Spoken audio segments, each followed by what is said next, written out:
Mi nombre, para aquel que no me conozca, es Nasser Alasmar Piñar. Soy asesor científico y director de embriología en eGenomics Headquarters, aquí en Valencia, en España. Y hoy voy a ser, en cierta parte, el moderador de este primer webinar de una serie que hemos preparado con mucho cariño y con mucha ilusión desde eGenomics. En primer lugar, antes de empezar, me gustaría daros las gracias a todos. Como profesionales del sector sanitario, sé que buena parte de vosotros, por suerte o por desgracia más bien, estáis, al igual que yo, confinados ahora mismo en casa, con lo cual no podemos estar acudiendo a nuestros centros de trabajo, pero también sé que muchos de vosotros seguís en primera línea del frente, luchando contra esta pandemia que es el COVID-19. Y es por ello mismo que desde aquí, desde Genomics, queremos brindarnos nuestro fuerte aplauso a todos por estar ahí y por estar trabajando para que todos podamos estar siguiendo y haciendo nuestra vida diaria, no normal, digamos, pero sí lo más normal posible. Así que muchas gracias a todos. Como sabéis, para nosotros en eGenomics, nuestras pacientes, que son las vuestras, son lo primero, y es por ello que hemos pensado en esta iniciativa de realizar webinars para especialistas, para que así todos podamos compartir información, estar actualizados, podamos estar a la última y en el momento que podamos volver a nuestra clínica diaria, estemos pues empapados de todas aquellas preguntas que nos puedan hacer nuestros pacientes y que todo esto redundara en su beneficio. Y ya sin más, paso a presentaros a nuestro speaker de hoy, que todos bien conocéis, el doctor Carlos Simón, al cual, pues bueno, tengo la suerte de que es uno de mis mentores y que además de otras tantas muchas cosas, es el Head of Scientific Advisory Board de iGenomics y de iGenomics Foundation. Carlos, cuando quieras, buenas tardes, buenos días por allí en Boston. Buenos días desde Boston. Gracias a todas las personas que realmente se han conectado. Esperamos que tanto vosotros como vuestras familias os encontréis bien en estos momentos surrealistas que nos ha tocado vivir. Y agradeceros vuestro interés por la pasión que nos une a todos, que es el conocimiento médico para el beneficio de nuestras pacientes. Hablar de reproducción asistida cuando estamos en medio de una pandemia mundial donde la vida de las personas está en juego puede parecer a priori como una frivolidad. Sin embargo, cuando la vida se normalice, que se va a normalizar, lo siguiente va a ser pensar en que las personas se van a reproducir. De hecho, las personas siguen reproduciéndose en estos momentos de pandemia. Y es para nosotros especialmente importante realmente tener respuestas, las respuestas que sean posibles, preparadas para poder ayudar a la sociedad. En este momento están convergiendo varios factores de forma fatalmente perfecta. En primer lugar, el cierre de las clínicas de reproducción asistida, porque obviamente estamos en medio de la pandemia, pero este no es el peor de nuestros problemas. Lo peor va a ser qué va a pasar en la era pospandemia, las grandes dudas que van a surgir con respecto a la salud fetal, a la salud materna, de qué forma se puede conducir un embarazo de la forma más segura posible, temores y precauciones que ya han sido expresados por las grandes sociedades científicas y vamos a ver durante el webinar. Además, hay un hecho inédito y es que en los próximos meses no tenemos ningún congreso médico-científico, incluso la ESRE se ha suspendido ya. Por lo tanto, esto era el foro en el que solíamos debatir de una forma científicamente aceptable y comedida. Por el contrario, ahora nos encontramos inmersos en un cúmulo de expertos anónimos, de opiniones que salen, que han dicho, y esto no es bueno. No es bueno porque está creando más incertidumbre sobre la gran incertidumbre que tenemos. Porque este es el virus del miedo y esta es la pandemia del miedo. Y con todo esto, desde la Fundación eGenomics, lo que hemos pensado es pues que la mejor forma que podemos contribuir en este momento a todos es iniciar este tipo de webinars en el que vamos a tratar de hacer una presentación detallada, científica, de lo que conocemos hoy en día, que se pueda debatir, que se pueda discutir y que de esta forma es la mejor que podemos luchar contra la pandemia y su repercusión tanto actual como futura en el campo médico.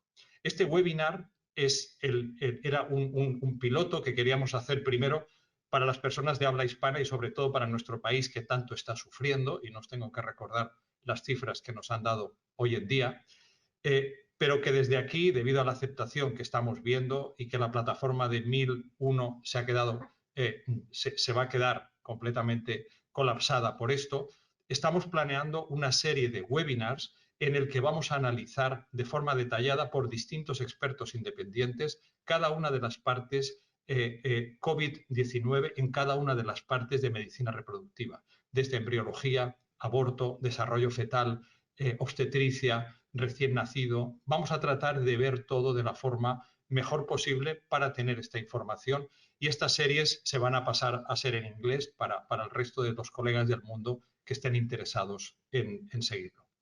Se trata de tener un foro científico abierto, no sesgado, en el que podamos informarnos, discutir y preguntar para prepararnos para la era post-pandemia, porque realmente el mundo va a cambiar y nuestra responsabilidad es que cambie para mejor. Y sin más, quisiera pasar ya a analizar exactamente lo que queremos hablar hoy. El COVID-19 es la enfermedad causada por el virus que conocemos como el SARS-CoV-2, que ha sido declarado como pandemia por la Organización Mundial de la Salud desde el 11 de marzo de este año, y que, comenzando en China, ahora mismo el epicentro está en Europa, pero obviamente va a desplazarse también a Estados Unidos. Estos son la situación. Hablaros de números es redundante. En el mundo ya hay más de 400.000 personas. En Europa, 245.000, bastante más que en China. En España, 56.000, de los cuales hay más de 4.000 fallecidos y más de 7.000 que se han curado. En Estados Unidos hay como unos 50.000 y la situación es bastante heterogénea aquí. Esta epidemia, esta pandemia, está causada por un coronavirus que pertenece a un grupo de virus que causan enfermedad, sobre todo una enfermedad respiratoria que va desde que no haya síntomas hasta la muerte en los grupos de riesgo que todos conocemos, es decir, personas mayores, personas con patología pulmonar crónica, personas inmunodeprimidas. Creo que esto lo sabemos. Han habido tres virus que han producido este problema, que causaron el síndrome respiratorio agudo, que es el SARS, el MERS, que era porque venía del Middle East, y en la actualidad el virus que conocemos. Lo que es increíble es que estas tres pandemias han ocurrido en el siglo XXI. Con lo cual, si tenemos en cuenta que estos son zoonosis que comienzan en los animales, específicamente el murciélago, y utilizan distintos vectores, desde el pingolín en China hasta el dromedario o el camello en Arabia, y al final acaba en el hombre, hay que pensar que esta situación de recurrencia nos va a acompañar en el futuro. Por lo tanto, no solamente estamos viviendo una situación excepcional, pero todo hace pensar racionalmente que esto no va a acabar aquí por las razones que os estoy sugiriendo. Aquí os he puesto una comparativa de lo que sabemos hoy en día de las tres pandemias por coronavirus que mencionábamos. El virus que lo causa, dónde se originaron, dos en China, uno en Arabia Saudí, cuándo comenzaron, todos en este siglo, los países a los que se han extendido. Los casos en la actualidad son casos que se siguen contando, no sabemos dónde va a acabar, pero se siguen contando. Las muertes, el porcentaje de reproducción, es decir, el número de personas que se infectan desde la persona infectada, que en este caso es de 3, la media de la edad, el sex ratio, estamos hablando de que se contagian más o menos por igual, aunque el COVID-19, por lo que sea, está causando mayor gravedad en los hombres que en las mujeres. Y la mortalidad, pues aquí tenéis, esto es bastante... La mortalidad de la pandemia actual es la menor de todas. El problema de este virus es su diseminación, su contagio, no la mortalidad, que sí que es muy importante porque al afectar a todos, la población de riesgo, pues obviamente es la que se ve mucho más afectada, y estos números vienen sobre todo de población de riesgo, aunque evidentemente en medicina sabemos que hay otros factores que influyen en que otras personas, aunque no sean de riesgo, realmente puedan contaminarse. Este virus, la epidemiología, sabemos que tiene un periodo de incubación de aproximadamente 5 días, entre 2 a 14. Como he dicho, el sex ratio es más o menos similar, pero los varones se afectan más, la edad, y la enfermedad puede ser desde que el 80% no haya sintomatología, el 15% tiene esta sintomatología que veis aquí, y es el 5% el que necesita hospitalización y respiración asistida, y se suele encontrar en esta población de riesgo que todos conocemos y ya he citado. Pero realmente la tasa de mortalidad está siendo muy baja, pero debido a la enorme extensión, las personas que fallecen están contando. La transmisión se produce de persona a persona, sobre todo por gotitas de Flügger, aunque se sabe que también se pueden transmitir a través de las superficies contaminadas en los que se hayan quedado.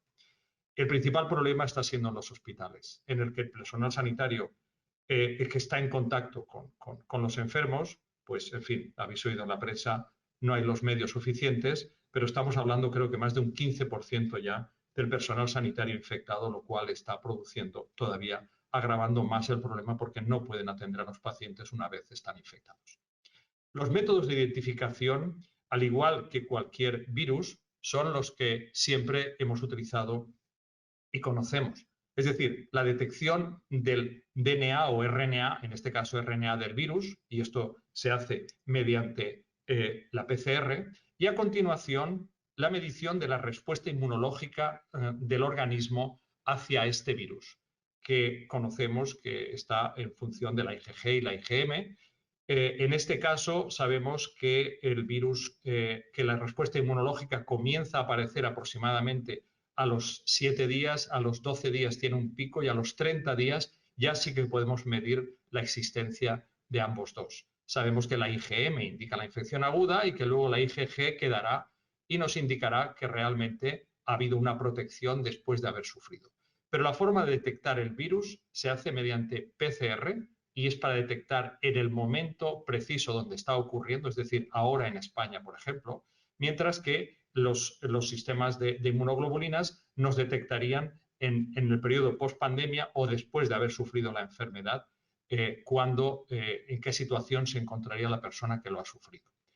Por lo tanto, esto es lo que existe. Los test rápidos que hoy están en la prensa, esos test lo que detectan es la existencia de alguna molécula que el virus tiene y por lo tanto tratan de detectar directamente al virus. Y como habéis visto, ha sido un absoluto fracaso con un 30% de sensibilidad porque no estaban ni probados.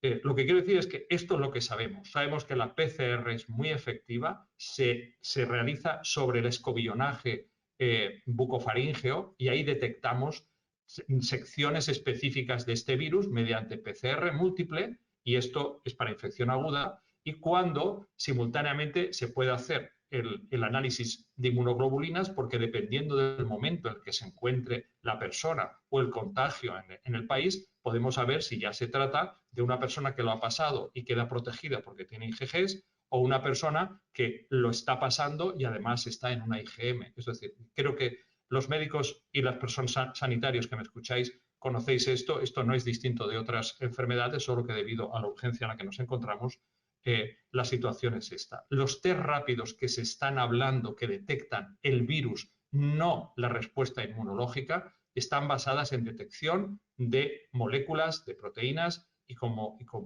he dicho antes, pues se ha demostrado hoy por hoy que realmente la validación es lo que se necesitaba a la hora de lanzarlos. Este virus es un virus RNA y utiliza una proteína que es el spike, que es el S, a través del cual busca la puerta de entrada en las células. Y la puerta de entrada es el ACE2, es decir, el Angiotensin Converting Enzyme 2, que es a través del cual va a entrar en la célula. Sabemos que este ACE2 no es ni más ni menos que un enzima que es parte del sistema renina-angiotensina. Aquí os lo he puesto en el esquema. en el que lo que hace es que corta la angiotensina 2 y la convierte en angiotensina 1,7. Esto es parte del sistema de regulación de la tensión arterial. El efecto del virus aquí no tiene nada que ver con lo que sería en sí su función original. Estamos hablando de que por la similitud de la secuencia del virus encuentra en el AC2 el lugar donde se pega a la célula y donde entraría y donde se iniciaría la infección. La angiotensina 1 y 7 actúan sobre el receptor del MAS-R y aquí os he puesto, como veis en todas las diapositivas, está la bibliografía actualizada de cada una de las cosas que os estoy mencionando. Sabemos que el AC2, que se encuentra tanto en humanos como en murciélagos, utiliza esta serin-proteasa, que es la TMPRSS2, a través de la cual va a vehiculizar la entrada del virus dentro de las células. De hecho, la utilización de estos fármacos, de estos inhibidores de la serin-proteasa, como es el Comostat, pues aquí tienes una publicación de Cell muy reciente en la que demuestra que se puede bloquear la entrada de virus. Por lo tanto, en fin, se está haciendo muchas cosas, pero sobre todo lo que quería traer es el punto de que este es la vía de entrada del virus en las células.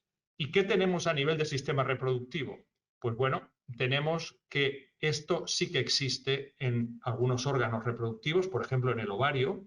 Sabemos que el AC2 se encuentra en el ovario humano y que pues incluso las gonadotrofinas inducen cambios en este AC2 y se hipotetiza que participa en la fisiología ovárica a través de la modificación de la angiotensina. También, estos son los papers que reportan esto. También en el testículo existe AC2, pero solo se expresa en las células de Leydig y hay algún trabajo que demuestra pues, su importancia en lo que respecta a espermatogénesis, comparando pacientes con alteraciones de la espermatogénesis y pacientes normales en estos términos. Y en el útero se ha detectado en el epitelio endometrial, sobre todo en la fase secretora, y lo muy interesante es que se ha visto en la decidua y la placenta, así como el amnios y el corion en los casos de embarazo, pero en la decidua existe. Por lo tanto, aquí se nos plantea la duda de hasta qué punto podría realmente el virus utilizar esta puerta de entrada, la puerta de entrada que tenemos en los órganos que nos interesa del sistema reproductivo. Lo único que hemos podido encontrar mi equipo y yo a la hora de preparar este webinar, lo tenéis aquí, y es que, como vais a ver, la experiencia es muy corta, pero en los trabajos que están publicados peer review, lo que podemos ver que en 4 pacientes que han sufrido SARS, definido por los criterios de la Organización Mundial de la Salud, 3 hombres y una mujer, que se han estudiado sistemáticamente la presencia del virus en todos estos órganos. Como veis, el pulmón es el primero, pero en ninguna de estas 4 pacientes se ha detectado la presencia del virus ni en testículo, ni en ovario, ni en útero. Por lo tanto, la puerta de entrada está ahí, pero por el momento, en esta casuística tan baja, aun habiendo infección y aun estando otros órganos infectados, pues no parece que el virus se haya detectado en este momento en los órganos que a nosotros nos interesan. Carlos, disculpa un segundito. Es que estamos teniendo varias preguntas relacionadas con un poco una de las slides que nos has comentado acerca de todos estos test rápidos que estamos escuchando en televisión, que si la PCR, que si las inmunoglobulinas, la IgG, la IgM, carga vírica, etcétera. Entonces, aunando todas esas preguntas que nos están llegando, ¿nos podrías resumir un poco qué sería conveniente a día de hoy o cuál es lo más fiable que tenemos a día de hoy para poder detectar el virus en las personas? Bien, volviendo a esta diapositiva, que espero que veáis todos, de métodos de identificación, la detección mediante PCR del DNA viral, en este caso del RNA viral, es la prueba concluyente cuando el virus se encuentra presente. Es decir, que con esto detectamos la existencia o no del virus en la nasofaringe, que es donde se hace con un hisopo. Esto es muy importante porque sabemos que hay un periodo de incubación de 5 a 6 días en el que la persona no tiene sintomatología en caso de que la vaya a tener y en un 80% no tiene sintomatología, que es contagiosa y la única forma de saberlo de forma rápida es aquí. Por lo tanto, la PCR se hace en el momento agudo para saber si esto ocurre. Y esto es el concepto de viremia. Y a partir de esto es cuando tenemos los test inmunológicos, que con un decalaje siempre se necesitan entre 10 a 12 días para que se produzca la respuesta inmunológica. Se puede saber realmente si la persona ha sufrido y queda protegida con la IgG o realmente no queda protegida o va a tener una reinfección y aparece una IgM de nuevo. Por lo tanto, aquí lo ideal sería unir los dos test de forma que nos pudiera dar una idea de dónde se encuentra la persona en cada momento, en la infección aguda o ya en la infección pasada, o si la detección es negativa a nivel de PCR y la IgG está aumentada, significaría que esta persona ha sufrido el contacto con el virus, pero posteriormente ha desarrollado su inmunología. Mientras que si cuando tenemos el PCR negativo, el IgG fuera negativo, significaría que podría estar en condiciones de sufrir de nuevo la infección porque no estaría protegida. Estupendo, Carlos. Nos añaden aquí a continuación otra pregunta, que es que con un test inmunológico positivo, ¿sería necesario confirmar con una PCR?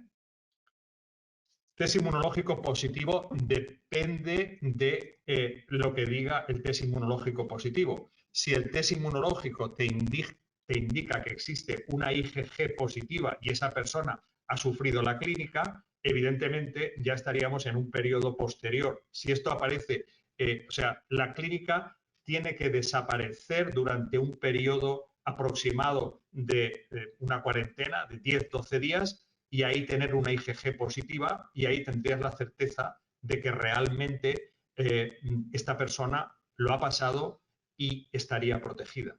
Por eso nosotros estamos barajando el concepto del pasaporte inmunológico para poder hacerlo a las personas combinando la PCR, que nos indique si hay o no hay virus, y la IgG y la IgM, que nos indique en qué estado se encontraría de protección para ella y para las demás personas. Estupendo, Carlos. Y ya una última, porque no quiero que cortemos la línea. Nos estaban preguntando un poco también si se sabe si la inmunidad persiste. Nos están preguntando que si tenemos, a día de hoy, sabemos que tenemos pocos datos, pero si tenemos conocimiento de la inmunidad, si va a persistir o no en la persona.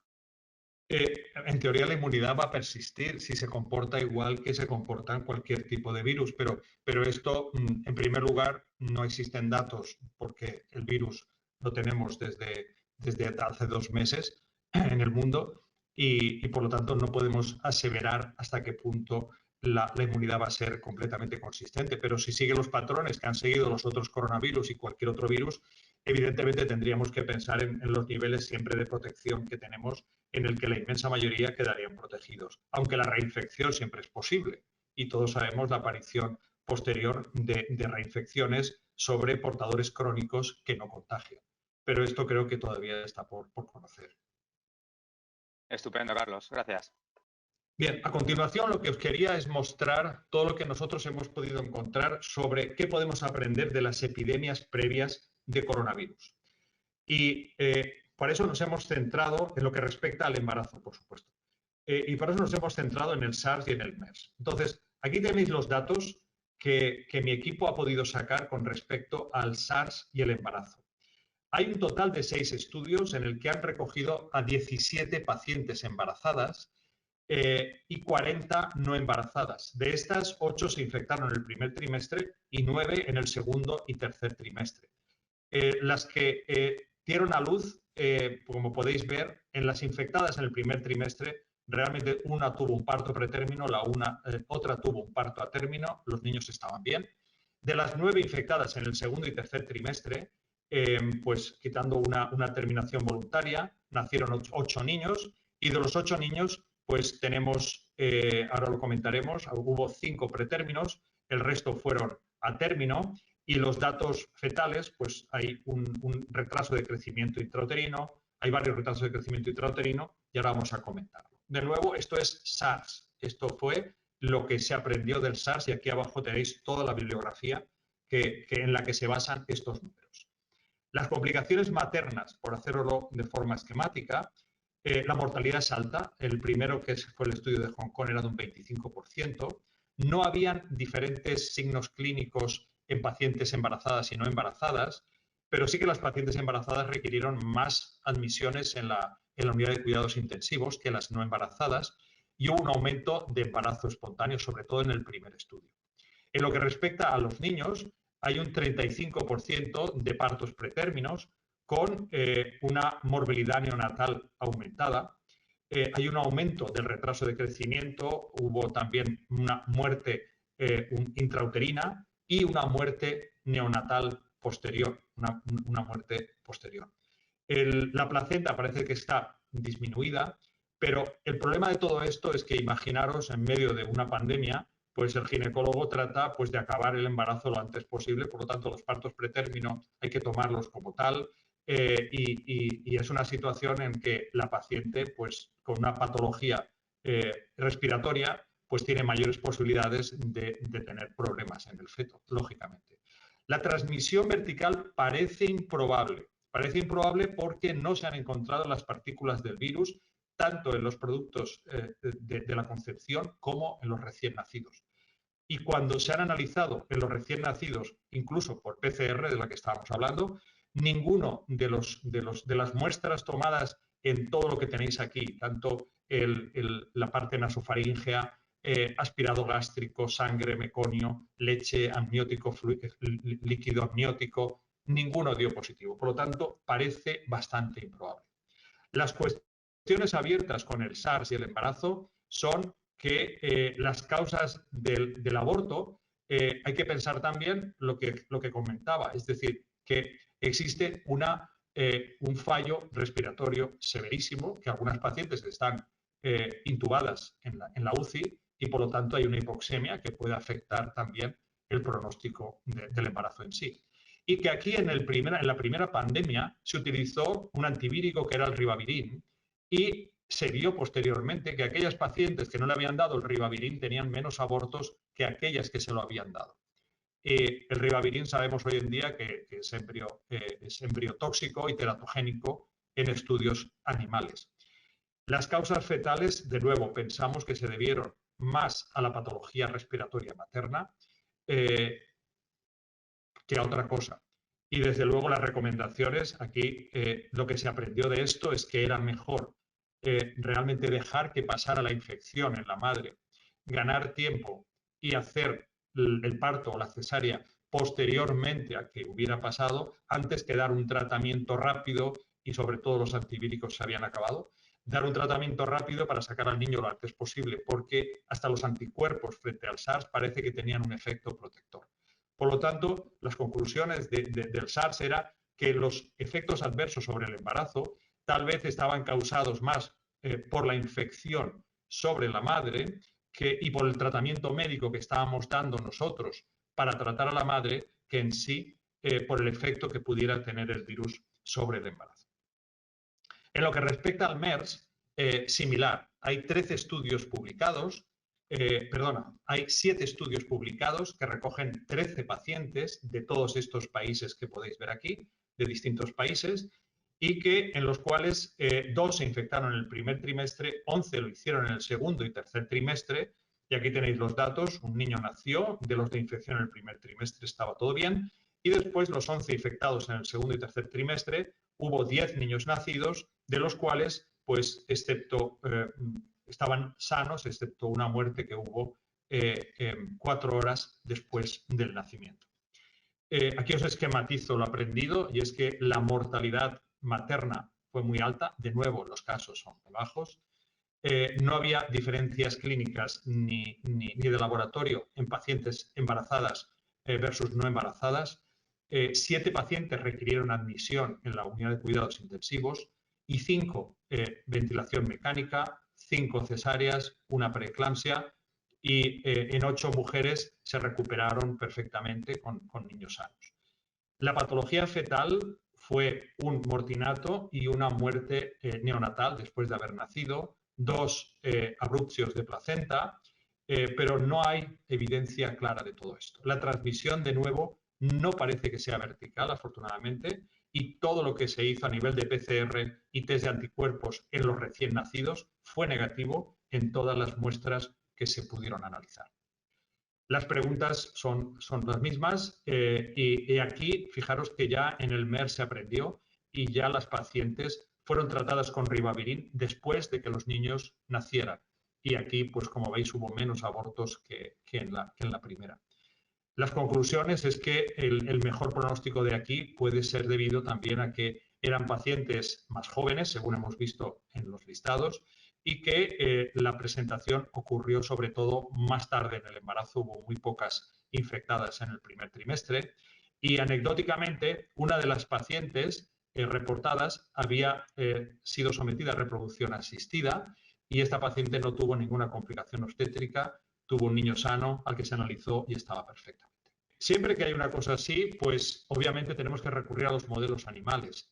Hemos estado buscando y realmente existen modelos animales de coronavirus, tanto de SARS como de MERS. El problema está en que estos modelos se han utilizado, aquí tenéis las referencias, para estudiar los problemas más urgentes, que era cómo entender lo que ocurría en el pulmón, en el corazón, en el hígado y en el cerebro. Ninguno de ellos lo hicieron embarazarse, ninguno de ellos hay seguimiento, desafortunadamente, sobre cómo fue el embarazo y la infección fetal o no. Por lo tanto, en este momento estamos a oscuras en lo que respecta a modelo animal. Y en lo que respecta al COVID-19, pues sí, también hay un modelo. Este es un modelo en primates en que se han infectado en determinadas situaciones y aquí están estudiando toda la parte de infeccioso, pero desafortunadamente, de nuevo, no tenemos resultados en lo que respecta a obstetricia, a ginecología, a medicina reproductiva y estamos a oscuras en este sentido y no os puedo ofrecer ninguna información sobre ello. ¿Y qué pasa sobre el COVID-19, que es de lo que estamos hablando, en el embarazo? Pues aquí tenéis los datos reportados hasta ahora, 7 estudios, todos vienen de China, porque obviamente esto comenzó allí. 48 pacientes embarazadas son las que han podido reportarse. 5 embarazos están todavía en marcha, por lo tanto, nada se puede decir. Estas pacientes parece ser que todo funciona hasta ahora adecuadamente, excepto que no les han dado antivíricos.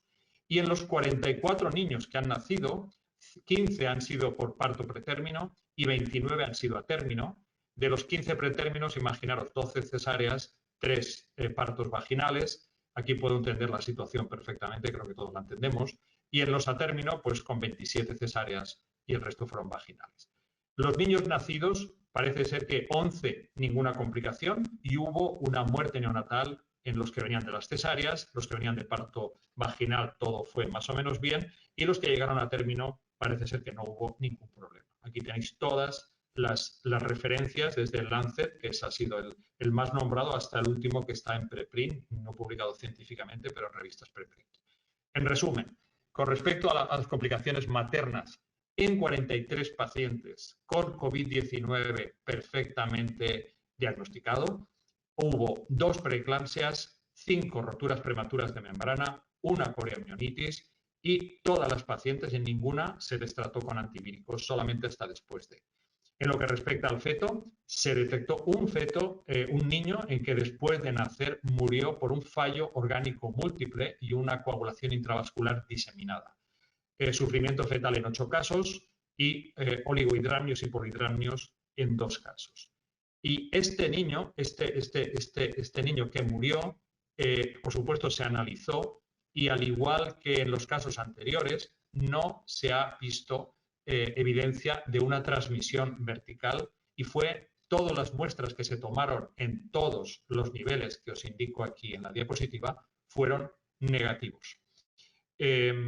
Por lo tanto, esto es lo que tenemos. Si bien es cierto que por lo que hablábamos de noticias científicas contrastadas versus no contrastadas, os cito aquí que en los medios se han reportado 2 casos de niños positivos por SARS-CoV que no existía evidencia de infección en la madre. Estos han sido reportados en el Guardian y en la BBC. Por lo tanto, en fin, yo lo tomaría como lo que es, teniendo en cuenta que es una prensa bastante amarillita.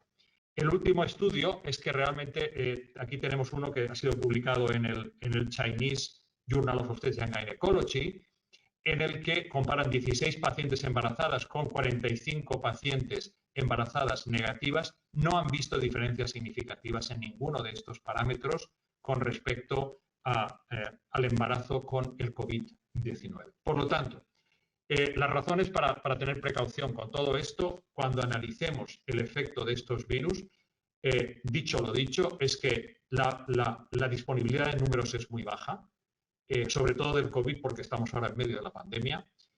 Se ha reportado también que cuidado porque puede haber una duplicación de casos reportados de COVID-19, y aquí tenéis un editorial del JAMA de antes de ayer, en que decía, ojo, que a ver si en los estudios que estamos tratando de poner hay pocas pacientes y además estamos duplicando. Cuidado con esto. Nosotros, Inmaculada Moreno, que ha sido la que ha trabajado en profundidad en esto, ha repasado caso a caso los reportados por todos los artículos chinos y vienen de hospitales distintos. Por lo tanto, parece improbable que sea esto, pero no obstante, aquí está la editorial del JAMA que realmente hay que tener en cuenta. Y sobre todo la falta de noticias que tenemos, la falta de evidencia de un modelo animal para poder realmente sacar conclusiones.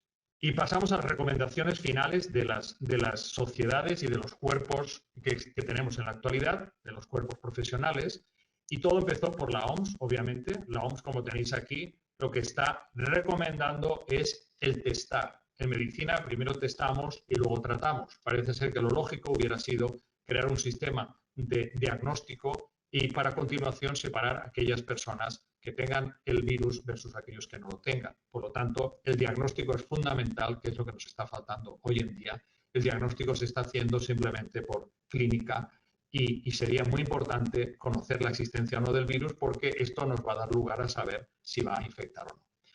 Y después tenemos el ACOG, tanto el American College como el British Royal College de Ginecología y Obstetricia lanzaron las guías específicas para mujeres embarazadas, de nuevo basado en la experiencia limitada, y lo que venía a decir es básicamente lo que os acabo de explicar, que hay muy poca información, que hay que tener cuidado, que los efectos adversos, en fin, lo que os he expresado anteriormente.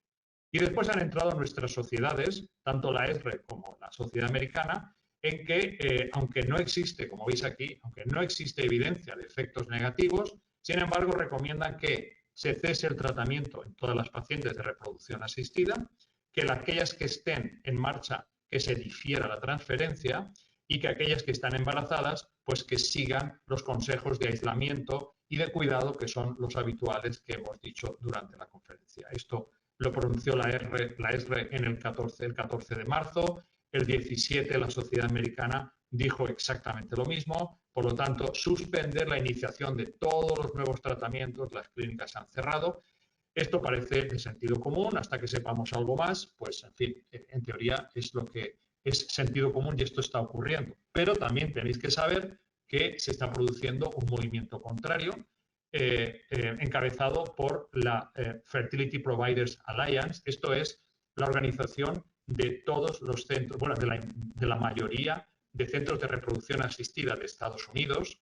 Son 400 centros encabezados por todos los que habéis visto en los congresos, es decir, digamos los centros más prevalentes, que están diciendo que realmente se está yendo mucho más allá y que el vetar y cerrar las clínicas de reproducción no están de acuerdo con ello y que tendrían que considerarse tres grandes razones. En primer lugar, que aquí los centros son centros que no están dentro de hospitales y por lo tanto la posible infecciosidad no les aplicaría. Lo segundo, que clasificar el tratamiento de infertilidad como no urgente, dice que se ha trabajado mucho para que la Organización Mundial de la Salud reconozca a la fertilidad como una enfermedad y por lo tanto esto es importante y que no urgente, esto estaría entre comillas, y que las consecuencias de dejar a las pacientes sin EDIE, sin posibilidad de realizar su tratamiento, pueden causar más daño que realmente el realizar el tratamiento en un ambiente controlado, en un ambiente en el que nosotros médicamente podamos diagnosticar si la paciente que llega está afectada o no y si el personal que lo atiende está afectado o no. Por lo tanto, esto se está produciendo en la otra dirección, en el sentido de decir, bueno, es que si cerramos todo ya sin EDIE, pues también puede causar problemas. Sea como sea, creo que aquí hay dos puntos y todos los que me estáis escuchando, que sois ya 844 en este momento, 845, pues cada uno se hará su idea al respecto. La última diapositiva que os quería poner, las conclusiones. Yo aquí os traigo los datos y creo que realmente lo primero es la vida. Estamos en medio de una pandemia. Tratamos de conocer mejor lo que nos está pasando, pero en la era post-pandemia realmente una reproducción segura es lo que nos van a exigir las pacientes a las que vamos a ayudar a que esto ocurra, y tenemos que tener todos los datos que podamos en nuestras manos para poder informar y tomar decisiones responsables. Creo que ahora más que nunca la investigación científica es necesaria y es nuestra responsabilidad. No podemos pensar ni que los gobiernos van a subvencionar esto, ni que nadie lo va a hacer porque nunca lo han hecho. Y creo que somos nosotros, las clínicas privadas, los laboratorios de investigación, desde cualquier parte, que tenemos que poner en marcha estudios para tener, en la medida de nuestras posibilidades, asegurarnos si nuestras pacientes pueden iniciar su gestación de la forma más segura posible, sabiendo que somos humanos, que tenemos una serie de problemas inherentes a nuestra condición y que vivimos rodeados por virus. Es decir, llegar a un equilibrio entre poder tratar a nuestras pacientes y, por supuesto, hacerlo de la forma más segura. Y con esto tan solo quería pues dar las gracias a las personas que me han ayudado a preparar esto. Esto no es un trabajo mío solo, sino que Inmaculada Moreno ha estado trabajando muy duramente en ello, Felipe Vilella y Xavi Santamaría, junto con Jaime Herrero, y por supuesto todo el equipo de Igenomics, que en todo el mundo está trabajando en este momento para poder conocer más, para poder tener menos miedo todos, y encabezado pues Nasser os ha hecho la presentación y quedo a vuestra disposición para cualquier pregunta que me queráis hacer.